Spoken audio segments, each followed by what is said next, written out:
Les malheurs de Sophie, la comtesse de Ségur, chapitre 5, le poulet noir.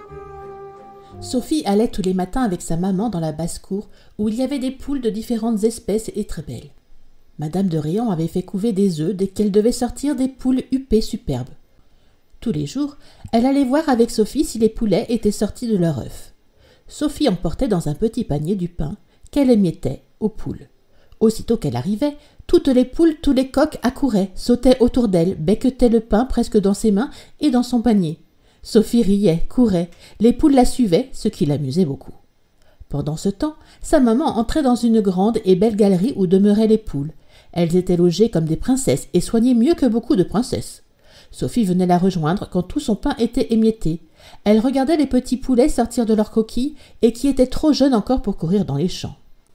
Un matin, quand Sophie entra au poulailler, elle vit sa maman qui tenait un magnifique poulet né depuis 1 heure. Sophie. « Ah, le joli poulet, maman, ses plumes sont noires comme celles d'un corbeau. » Madame de Réan.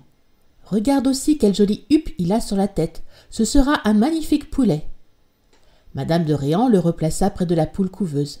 À peine l'avait-elle posé que la poule donna un grand coup de bec au pauvre poulet. Madame de Réan donna une tape sur le bec de la méchante poule, releva le petit poulet qui était tombé en criant et le remit près de la poule. Cette fois, la poule furieuse donna au pauvre petit 2 ou 3 coups de bec et le poursuivit quand il chercha à revenir. Madame de Réan accourut et saisit le poulet que la mère allait tuer à force de coups de bec. Elle lui fit avaler une goutte d'eau pour le ranimer. « Qu'allons-nous faire de ce poulet » dit-elle. « Impossible de le laisser avec sa méchante mère, elle le tuerait. Il est si beau que je voudrais pourtant l'élever. » Sophie. « Écoutez, maman, mettez-le dans un grand panier dans la chambre où sont mes joujoux.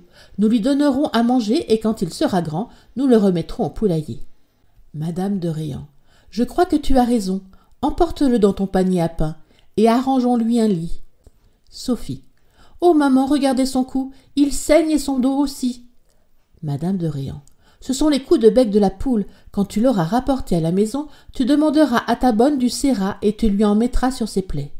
Sophie n'était certainement pas contente de voir des blessures au poulet, mais elle était enchantée d'avoir à y mettre du sérat.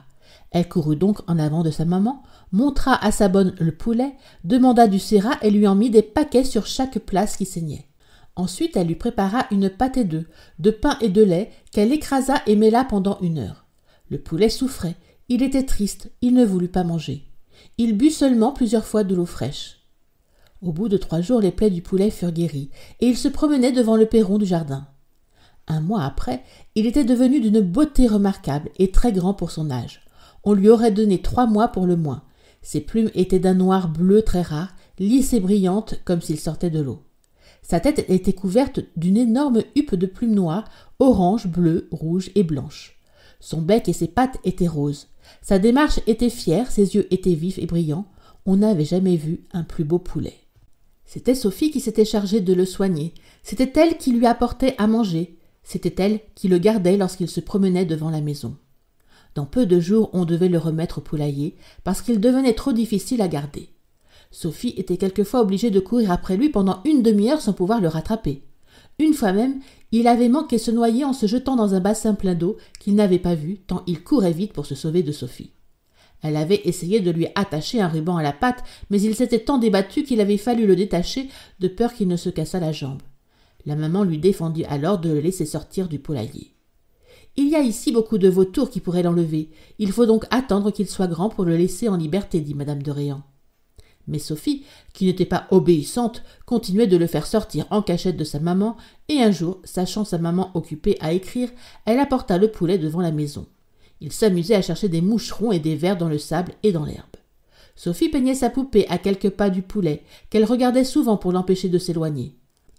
En levant les yeux, elle vit avec surprise un gros oiseau au bec crochu qui s'était posé à 3 pas du poulet. Il regardait le poulet d'un air féroce et Sophie d'un air craintif.